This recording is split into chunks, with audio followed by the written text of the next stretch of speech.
All right, everybody. Today we have on the line Mr. Michael Maher, a best-selling author and also known as North America's most referred real estate professional. Mike, thanks for being on the call. My pleasure. Thank you, Sean. Privilege and honor to be on today. Yeah, really appreciate you taking the time to talk to our audience, and we're going to keep it kind of specific today and talk about referrals. That's right up my alley. Throw me the softballs, baby. I'm ready. You got it. So, Michael, tell me a little bit about the 7L book that made you a best-selling author and sort of what inspired you to write it. Yeah, so 7L, the 7 levels of communication, with the subtitle of Go From Relationships to Referrals, is the response that I got from Howard Brinton. Howard Brinton, in 2004, introduced me to the world as America's most referred real estate professional. He introduced me during an interview similar to this, and he had a list of 100,000 real estate agents across the nation, most of them heavy hitters and top producers, star power teams, and so on and so forth. And that immediately made my voicemail and email blow up with questions on how did you become America's most referred real estate professional and North America's most referred real estate professional. And so they would ask me about the housewarming parties. They would ask me about the power notes. They would ask me about the networking stack or the home court advantage and the different things that we did. And I would send them back an answer, Sean. I would send them an answer, but I knew that I wasn't sending them the answer. You know, the answer to becoming the most referred professional in your niche is far greater than just one strategy or tactic. So I knew in my heart of hearts that I needed to produce something that was the answer instead of just another answer.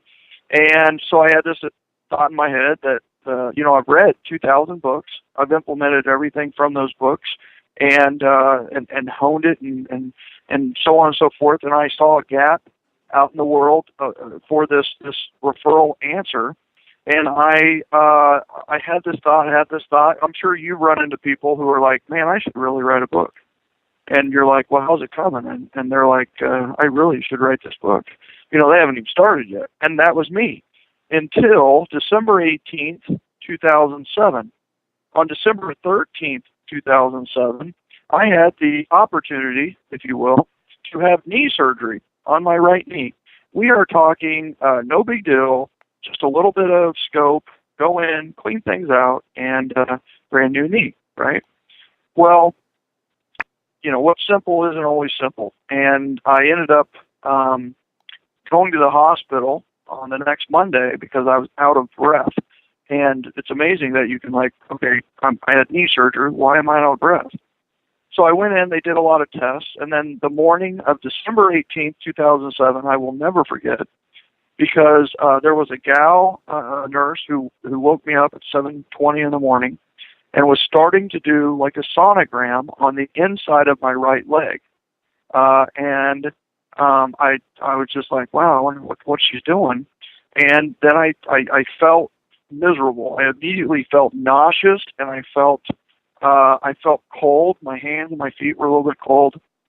And I told her, I don't feel well. And she said, well, it's only going to take me a minute. She didn't even look up. She just said, it's going to take me a minute. I'll be out of here. And about 30 seconds later, the whole world slowed down, and my hands and feet were ice cold. I felt like somebody was standing on my chest, and I heard the alarm of the heart meter go off, beep, beep, beep, beep, beep, like that. And then I heard beep, and I heard my heart flatline. And for 37 seconds, I was basically dead. And luckily the head nurse was close by, came in and resuscitated me after 37 seconds. And as you can imagine, that was an extremely scary moment.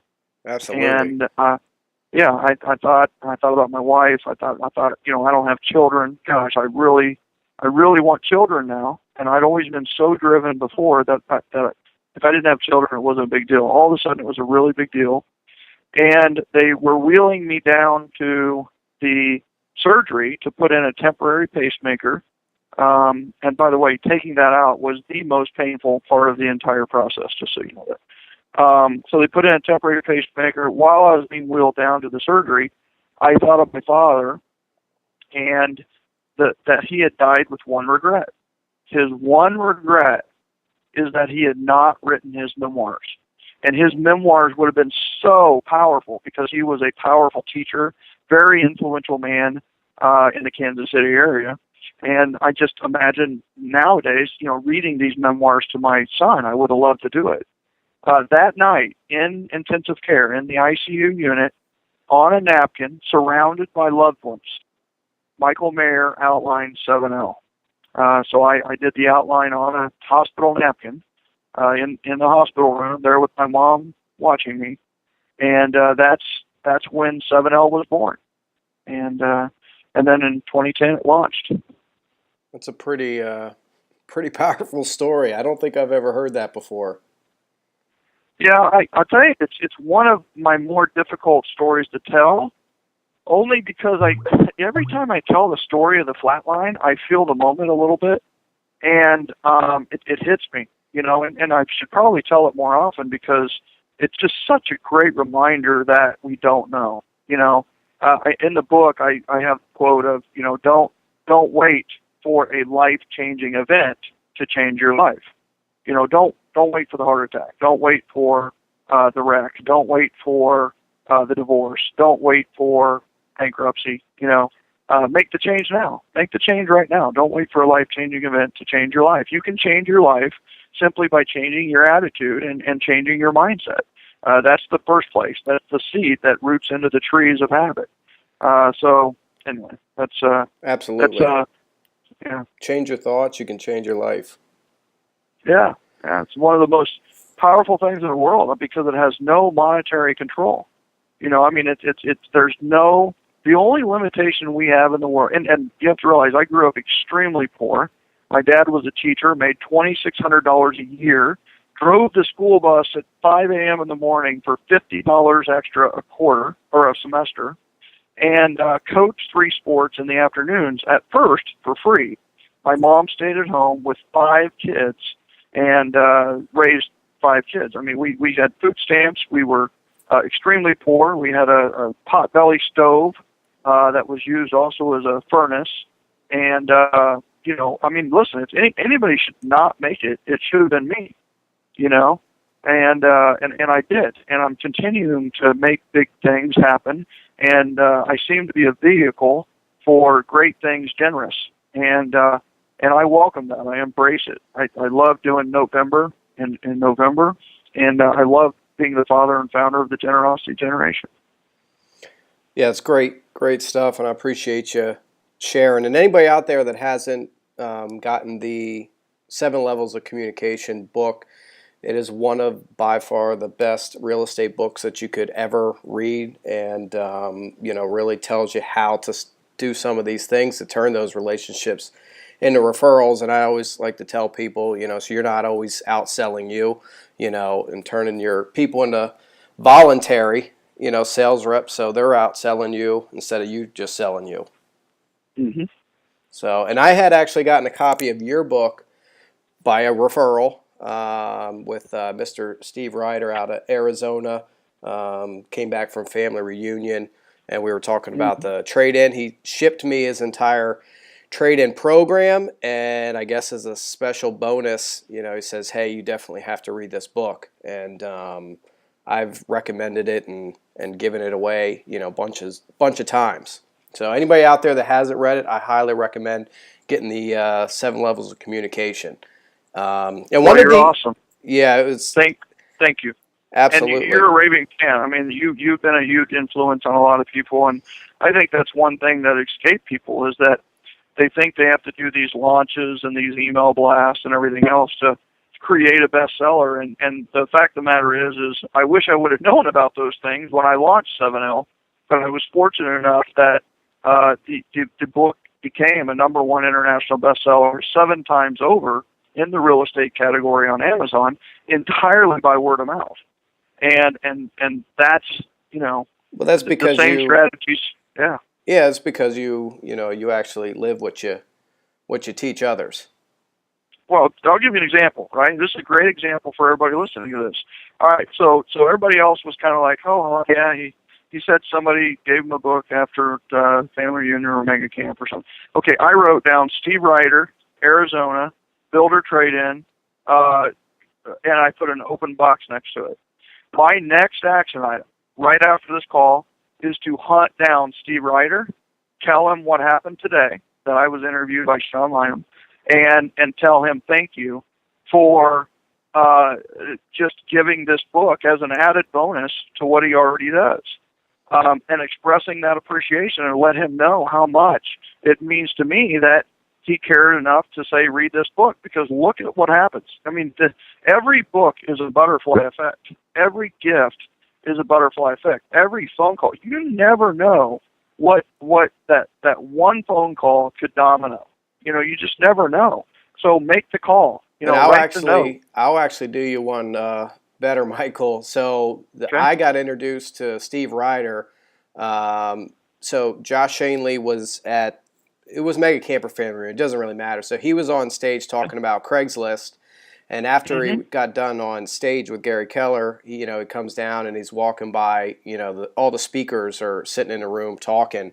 And Josh overheard Steve Ryder talking about new construction and the trade-in program. So when Josh got home, he picked up the phone, called me, said, hey, you should talk to the Steve guy. I don't know anything about the guy. All I heard is new construction. I know that's what you're getting into right now, so you should give him a shout. So I was referred to Steve Ryder, who then and then, in a couple weeks, we're going to do a webinar with, Josh and Boo. So you're right. You just never know what picking up the phone to help somebody out could turn into. Or just expressing appreciation, even. I mean, Josh picked up the phone to definitely help you. I'm going to pick up the phone to call Steve and just say thank you, and maybe see how I can help him. So, yeah, I mean, that is that's that the point of little it all. habit. Yeah, exactly. That little habit is the microcosm of the philosophy of always looking for opportunities to express appreciation and give generosity, right? And be generous. So I am always looking for opportunities to be generous, to give gifts, and the other side of it is to receive appreciatively and express appreciation. Absolutely. So I love the idea of the networking stack that you have in the beginning of the book. Tell me a little bit about how you came up with that idea, and is that a real restaurant, EVT? Well, first of all, it is that is an inside joke with a lot of my friends and networking partners in Kansas City, which is where I'm from. I live in Atlanta now, but grew up and lived in Kansas City. And my team, the Kansas City home team, is still one of the top teams in the Kansas City area. And EBT is the name of the restaurant in Kansas City, and it's short for Emery Bird Thayer, which is an old department store that was extremely popular in the Kansas City area.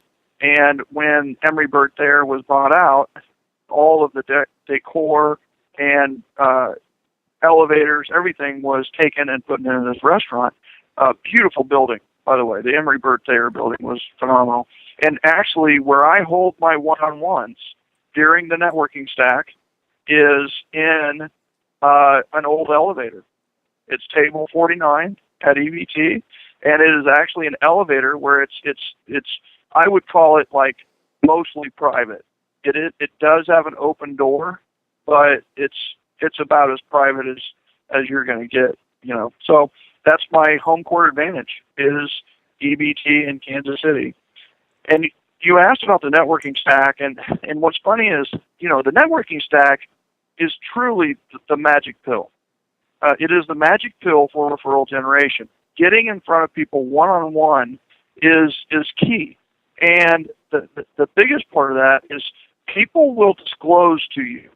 And they will be more intimate informationally with you and a one-on-one that they would never be in any other situation. One-on-two even isn't as good as one-on-one.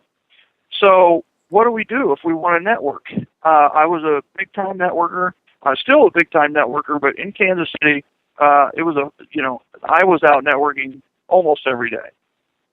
So what I found is that it was a lot of randomness and reactivity. And what I mean by that is it'd be a breakfast over here, it'd be a networking lunch here, it'd be a networking coffee at Starbucks over here, it'd be a happy hour for the chamber over here, and maybe 6 other different types of meetings. Well, I'm a very structured and a very systematic type of person, and anytime there's something I want to do, I think of the thought, how do I funnel this to my schedule, right? How do I be ultimately proactive with it? So instead of driving all over the place and doing a breakfast here and a lunch here, I decided I am going to do my appointments back to back to back, like a doctor or an attorney or Donald Trump, right? Donald Trump does back-to-back 3-minute calls, right? You either, you speak for 3 minutes and you get what you want or you don't, and it's done. Well, so the networking stack is 11:30 to 1 is a networking lunch. I call it the lunch of a lifetime because you never know which lunch will be the lunch of a lifetime. Then 1 to 2 is what I call a networking coffee.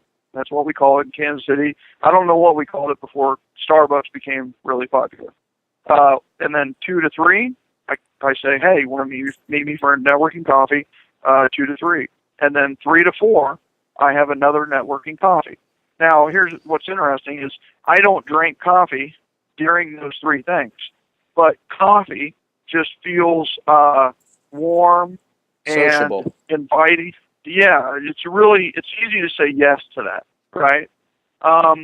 Well, what I did is, first of all, I did it selfishly because I could only be late once, right, 11:30, and I tried my hardest to never be late, but if I was going to be late, it would only be the 11:30 one. So then you have 11:30 to 1, and then what's interesting that I saw later is that at 1 o'clock, my 11:30 would meet by 1 o'clock. So it was like, whoa, okay, epiphany time. So I would introduce the 2 of them, and then I would go to the restaurant, I would go to the hostess, I would go to the waiter, pay the bill, waitress, whatever, tip them, whatever. And when I left, it gave them a chance to talk. But what's interesting is they would talk about me. And well, how do you know Michael? How do you know Michael? And it just it turned out to be great for me to connect them to, but it even became greater for them.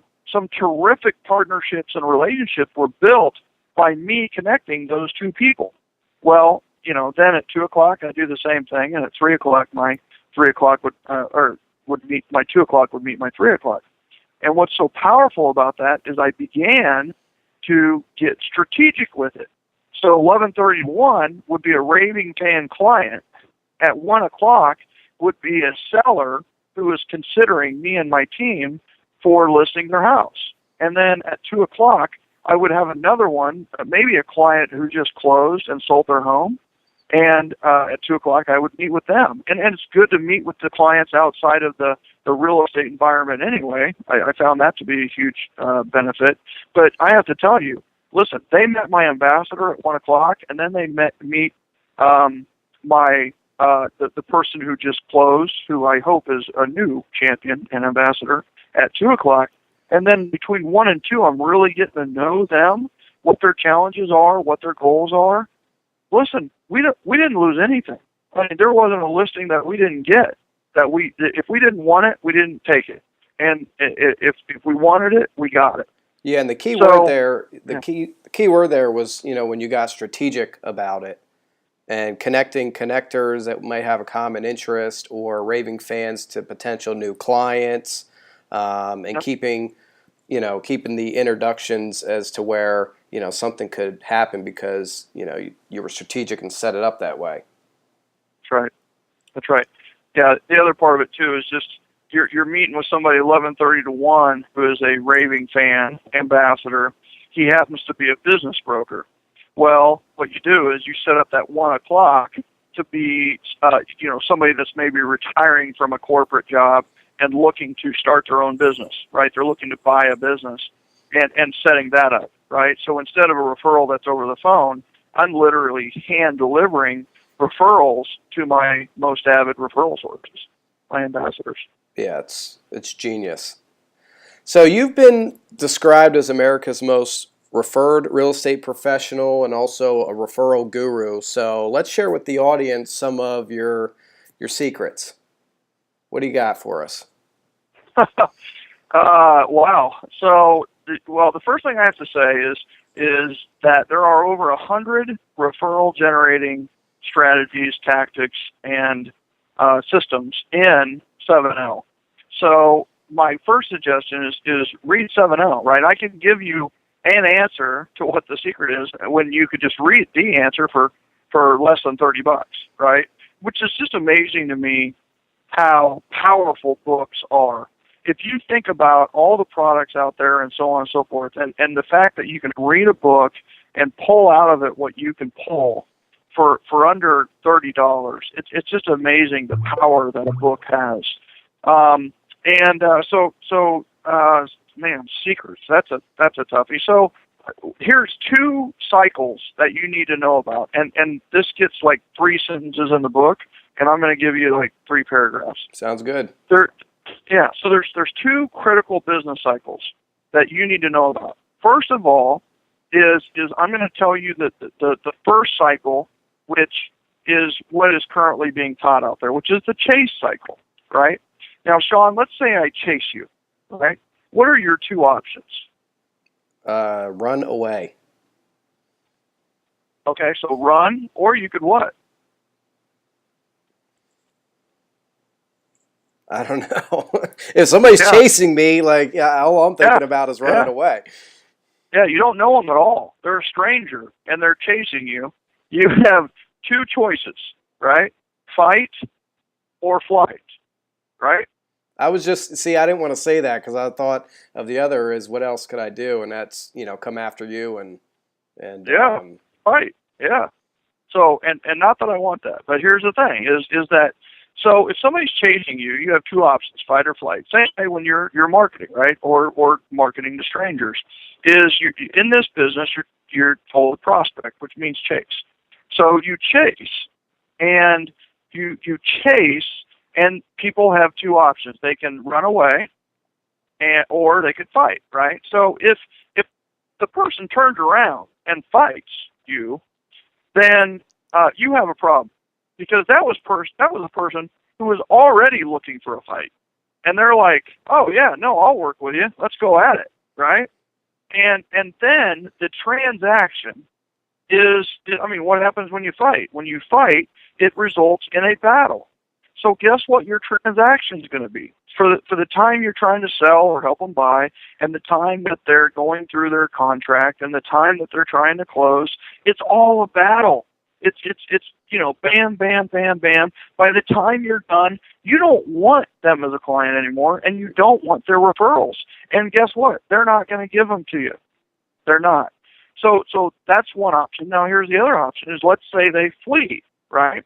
So what are we taught to do, Sean, in sales and marketing when somebody flees? They go away. Keep chasing them. Oh, yeah, baby. Follow up. Chase them. Keep chasing them. And the thing about about sales is that the more we contact them, the more we tend to overpromise, right? It's like, oh, I can sell your house in 27 seconds, and then the next time, I'm going to give you 105% of sales price, right? And then finally, because you are a master wordsmith, you've been taught by those I'm not going to say names, but you've been taught by sales trainers who have taught sales trainers all the way back to the dinosaur days, right? And they've taught you all these genius scripts that corner people, and you finally, through chasing and just being relentless, You have cornered them, and now they have one option, Sean. What is that option? Fight or flight? Fight, Fight. right? They have one option, and they're cornered, so they're going to come out fighting. And guess what? You do the transaction with them. Well, you've overpromised as part of your follow-up, right? All the way through the process, you've overpromised, and literally you've got to walk on water, or you're going to underdeliver. And what do? You underdeliver. It's you set yourself up for failure. Well, when you underdeliver, do those clients refer you? Never. Never. No. In fact, they go on Facebook and talk about how crappy of an agent you are. Woohoo! That's fun, right? So in both of these scenarios, it's a battle. It's horrible. You end up not, and then the other one is you under-deliver on their expectations. Do they refer you? They don't refer you, so what do you got to go do some more of? Chase. God, I love sales. Don't you love sales, Sean? I mean, it's just like, you get to chase. And I call that is called the cycle of discontent. Okay? That is the cycle of discontent. That is the chase cycle, and it's horrible, and it's what's being trained. There's another lovely place to go, okay? And the place to go is the referral cycle. And here's the referral cycle. You get a referral. Well, when somebody is referred to you, what advantage do you have? Basically, I look at referrals as the other person, whoever is referring you, is kind of putting their name and their reputation and their relationship on the line for you. So when they get referred over you, they're kind of pre-sold of, the knowing, liking, and trusting of that other person. You hit it on the head. They trust you, right? So they trust you. At the very least, they start with a foundation of trust. You can belie that trust by things that you do, right? Like starting to market to them, which is just amazing to me. But no, so they get referred. You bring them into your, you embrace them, bring them into your experience that you provide. And the fact of the matter is, you can tell them the truth, right? Because there's a foundation of trust there. So instead of over-promising, you are actually going to tell them the truth. I'll give you one quick example. And I know that, I want to be, cognizant of time here. But the bottom line is that we can tell them the truth, which means, listen, okay, inspections. Let's use that example. When you do inspections on your home, please realize that the inspector is not looking at it like a shiny new penny. You were looking for all the things you wanted in the house. So it was like you found the house. It's like this bright light bulb. Well, an inspector comes by and is going to shatter that light bulb. In fact, he's going to tell you what's wrong with every piece of that light bulb. And when he gets his report, he may find up to 100 things wrong with that home. The summary sheet may have 100 items, and I just want you to know that. Now, the next thing is that now out of those 100, there probably might be, maybe 12 or 13 that are really concerns that we that you need to really care about. Well, we're going to go back to the seller with maybe 4 or 5 of those. I just want you to know that, just 4 or 5 at the most, these major things. And then I want you to know something. The seller may do 0. They have that right. So just go in knowing that you could be buying this house just as it is, and the seller may do nothing. And in the current marketplace, that's an extremely accurate warning, just so you know. Okay? Because most places we're seeing a seller's market. So then we go through the transaction, Sean, and the summary sheet doesn't come out with 100 items. It comes out with 47. Now, is my buyer upset or happy? Happy. Happy. 47 items. Are you kidding? And they're happy. Now, we go, and instead of asking for 4 or 5, I ask for 10 items for the seller to repair. Okay? Is my buyer upset or happy? Again, happy. Yeah, a little happy, right? And then the seller, instead of doing 0, agrees to do 5 of those items that we send over. Is my client upset or happy? He's still happy because you set the expectation correctly from the That's right. beginning. Now, that's the beauty of it, right? With a referred client, you can tell them the truth, and the truth is the nuclear case scenario. You need to set the expectations at horrible. And guess what? Now, that's the truth, right? I didn't tell them any lies, right? I have had summary sheets with 100 items. I have had sellers say no, as is. So the beauty of that, though, is that let's say the seller said, no, I'm not going to do any. Well, have I warned them for that situation? The answer is yes. Absolutely. And we're more likely to make that happen. And what's interesting about that is, let's say an agent doesn't warn them, and they go in, they do the inspection. There's 47 items. They ask for 10, and the seller says no. Well, the buyer gets all emotional because they've already got buyer's remorse, and they get crazy and say, well, if the seller's not working with us, we're out. And it's like, are you kidding me? This is the house that you picked from 33,400 that were out there, you know?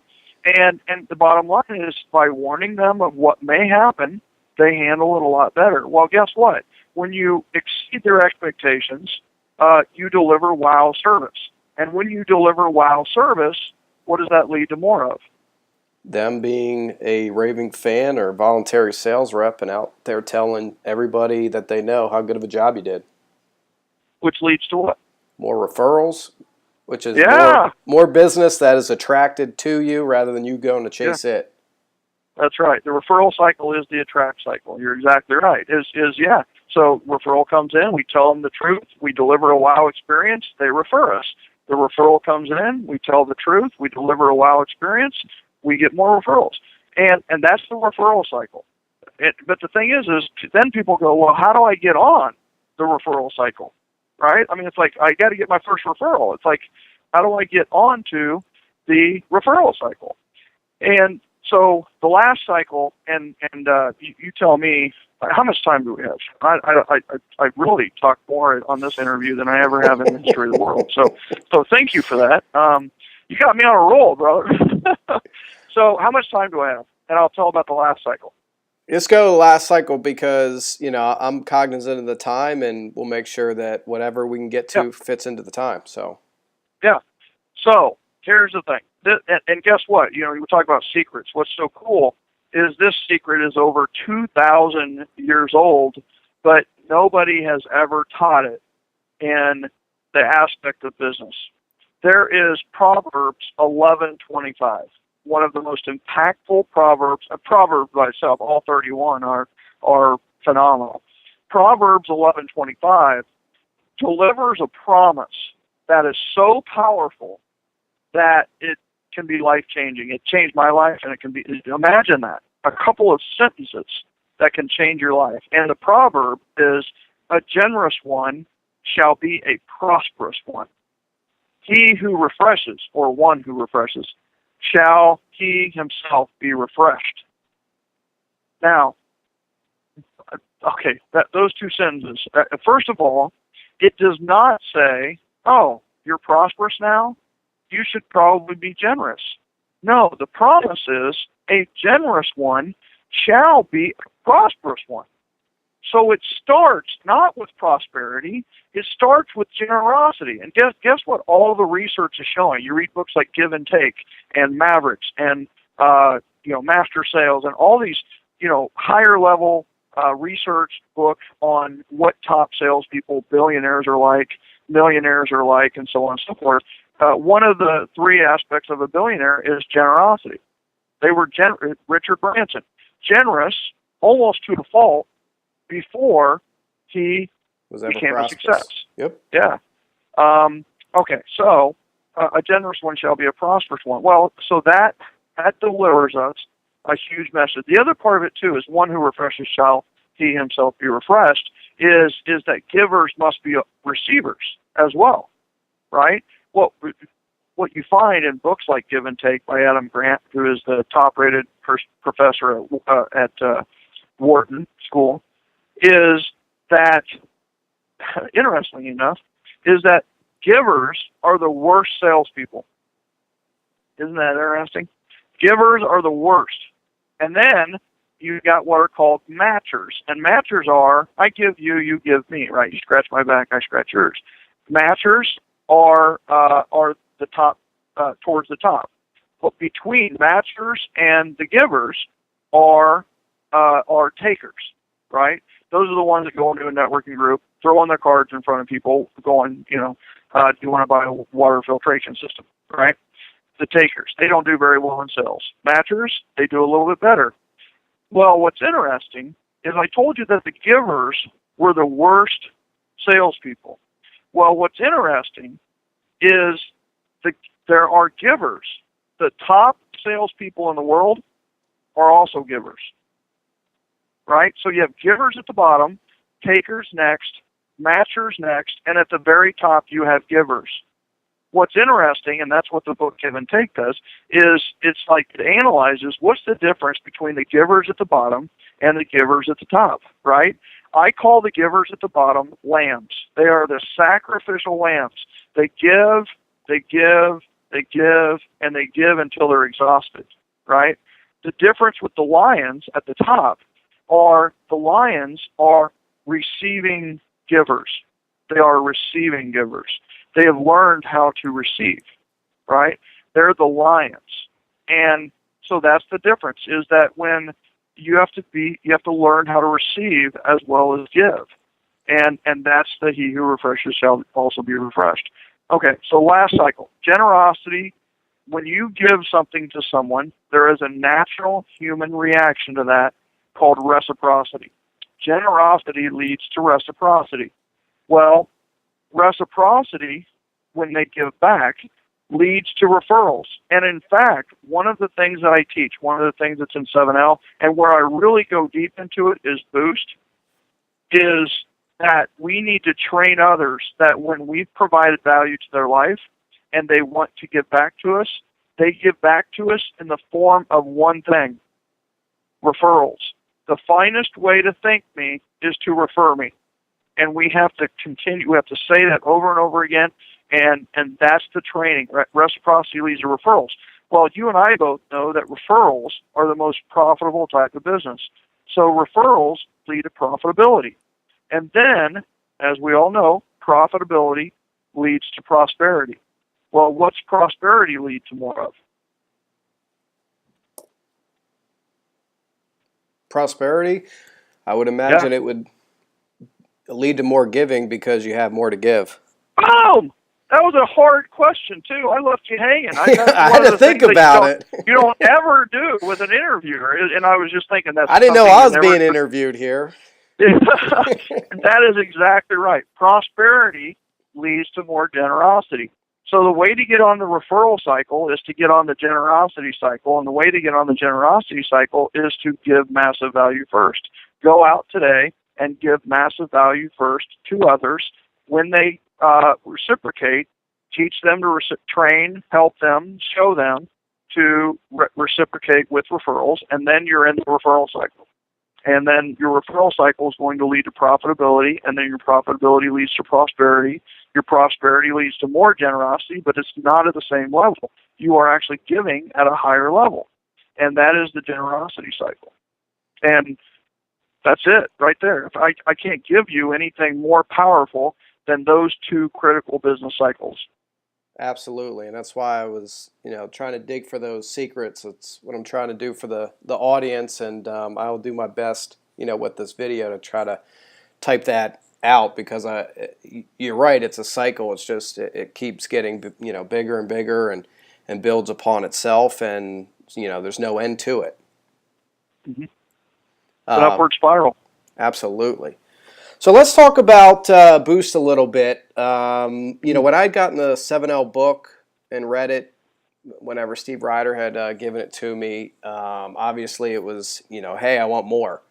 You read the book and it's like, okay, what's next? And then you had come out with Boost, and I think I was probably in your second Boost just because I didn't know about the first Boost. And took it, and I mean, what I like most about it is, it's basically having the map. There's no guesswork. You have everything that you need to start this, giving cycle that you had just reviewed.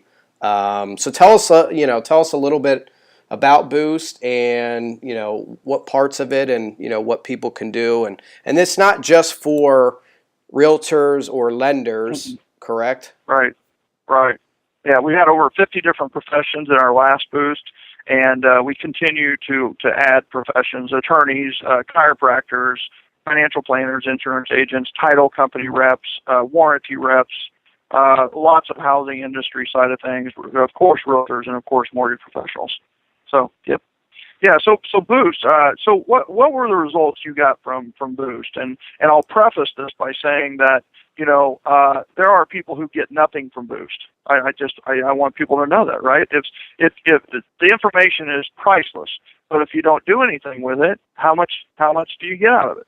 Well, You get zero. Yeah, I tell Yeah, people right. that it works if you work it. Mm-hmm. Right. And Right. I was just out at Traffic and Conversion, got to meet Frank Kern, and every video he does now, everything is, hey, some people will make $1 million with this, some of you won't make a dime, but it's Yep. not the information, it's what you do with it. But you know what? And that's the key on my side is luckily we have more people who do something with it because it's laid out in the format that it's in. And so what, if you had to synopsize, if you had to like bottom line your and your team's success with it, how would you explain those results to someone? Yeah, to pre-frame that, we are really good at internet lead generation, right? And even though we were really good marketers and got people to raise their hand, we were still chasing them down. And, when I'd read 7L and taken Boost, I love the idea of, having, your business is your database. So Keller Williams, Gary Keller read book, business is your database, like the first line of the book. And Mm-hmm.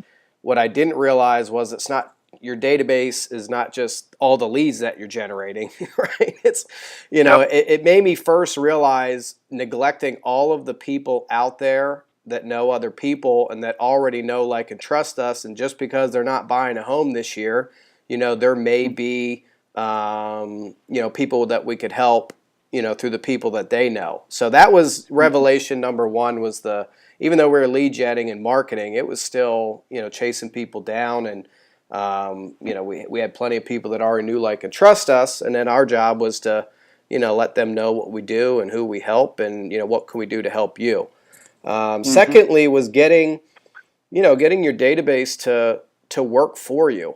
I did a blog post a couple weeks ago on, my blog here about, how to do successful success stories on Facebook, because I believe it to be the best free way to show the world and your friends, who you're helping and the problems that you're solving and that kind of stuff. But really the revelation was getting people to be out there selling you rather than you always having to sell you, which is exhausting.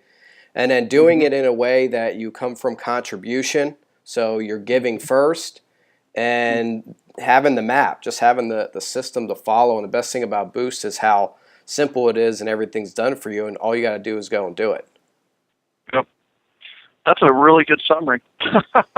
It really is. And I tell people Boost is the best thing I've ever done. Right? The book is great. It's also a little overwhelming because it has 100 strategies, and luckily I put it into a story so that I could show you how to do it versus just telling you how.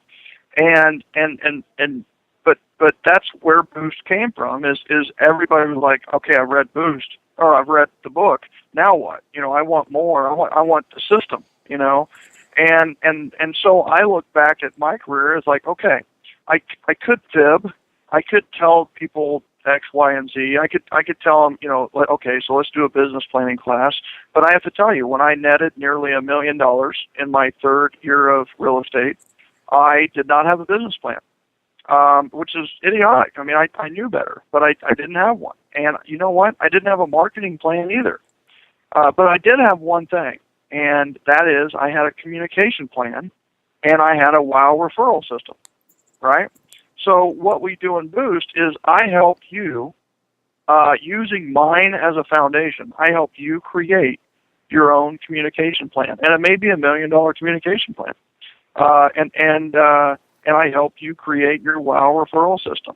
And we do it from the convenience of your home or your office, and we do it through webinars, which has been a huge hit because we do a live event on a Monday or Tuesday, depending on the month, and then we give you the recording so that you can rewind, fast forward, stop, pause, take notes, whatever it may be, and immerse yourself into learning referral mastery, which is what this is. This is referral excellence and referral mastery. So that's what Boost is in a nutshell. Is it's 4 webinars. They're only 90 minutes. We highly suggest that you book 30 minutes afterwards. So book yourself for 2 hours so that you can implement right afterwards. And huge success stories. I'll give you an example. Jenny Williams out of Birmingham had signed up 28 people to go through Boost. They went through Boost, and they got 304 referrals in 3 weeks. 304 referrals with 28 people. That's 12 referrals per person in just 3 weeks. So that's just one example of many, many, many that we get all the time. Well, I have I have a story for you. Sitting down with an agent yesterday, and discussing with him his business to see if our 2-day event here locally would be able to help him get from wherever he is to where he wants to be. And I said, where's your business coming from? And this is just yesterday. And he said, oh, well, 90% of my business is referral. And I was like, so you did over 30 deals last year with your sphere of influence. And he said, absolutely. And I said, how did you do that? And you know what he said? Boost. He's like, I have my top 150 and the communication plan programmed into his phone. He's like, every day I just go into my phone. It tells me, what to do, and runs his 2014 communication plan from his phone with his top 150. And I was like, oh, that's too fitting. I was like, I'm interviewing Michael tomorrow and talking about Boost, so I'll let him know that, you're another success story because he actually went and, did the steps and followed the plan. Yep. That's fantastic. And to the credit of people out there is this has become one of the most implementable trainings that you can go to. And I credit that to my curriculum development days. I was a high school math teacher for 4 years, developed my own curriculum, and I learned about spiral learning, and I learned about how things build and adult learning. And So that's an awesome testimony. Thank you. That's great to hear. So when's the next Boost start? Yeah, so March. Boost March is next, and it may be our last one. We don't know. We don't do them all the time, but it seems like we've got demand to do them often. But boostmarch.com is where people can find out more information. They can find out your successes. You've got a video out there. I saw that today. Jenny's got a video out there. If you looked up on YouTube, you would see that both of those have over 50,000 views. And we've had over 5,000 people through Boost. We have 5,000 boosters out there who are speaking highly of and referring us willingly. And so I'll tell you what, Sean, is here's what we could do, is have people go to boostmarch.com, have them check it out. There's tons of information on boostmarch.com to help people make a decision. And those who are the fast action takers who have heard this interview, we'll give them a couple $100. We'll just give them $200 to sign up. We'll have them put in a code, 3 hour, right? 3 HOUR. That's the number 3 HOUR. Yep. Put that in as a promotional code. That'll get them that $497 product for $297. And we'll take care of them, and I'll even report to you how we do on that and how they do on that, and let's just blow it out of the water. Well, I'd love to have them. I know that if they're coming from you and they're listening to interviews like this, they are going to be stark raving fans of Boost because they're going to do it, they're going to get it, and in turn, they're going to get referrals, and in the end, they're going to get a living worth living. Yeah, and I really appreciate the special today, for our listeners. And, like I said, anybody out there that hasn't read 7 Levels of Communication and how to go from relationships to referrals, highly recommend the book and signing up for Boost. And then also the people listening to this that took Boost that aren't running the communication plan, out of their phone for the top 150 or whatever. There's no better time to start than today, or taking Boost again. I know I've taken it more than once. People take Bold more than once, so I highly recommend people. It works if you work it and getting the plan in place. It's simple to follow, and you start with giving, and it is definitely the best referral generating information that I've ever come across. Well, thank you. And we continue to improve it. You were in Boost 2. We're at like Boost 30 now. And just so people know, is we tweak them. I mean, the one that is now is I would say 10 times better than the one that Sean took when he took it. It just, we keep honing it based on feedback. If there's something I've learned, is that when somebody goes through the training, you get on the phone, you get feedback from them, you learn from the participants on where they were overwhelmed, where they really got it, and what were the best steps. And we continue to do that, and that's why the product now is 10 times better than it was, 28 months ago. Yeah, and when you had come into town, I really, really, really asked people, one simple question. Can you really afford not to do this? Can you afford not to have your database or your sphere, your Mets, whatever you want to call them, out there, looking out for you and your business, and, out there letting people know about your services? I mean, can you really afford to not have your database working for you? Because what is the alternative? The chasing game, and it just wears you out, and, you could find yourself not even in the business. Yep, this business tends to eat its young. It really does.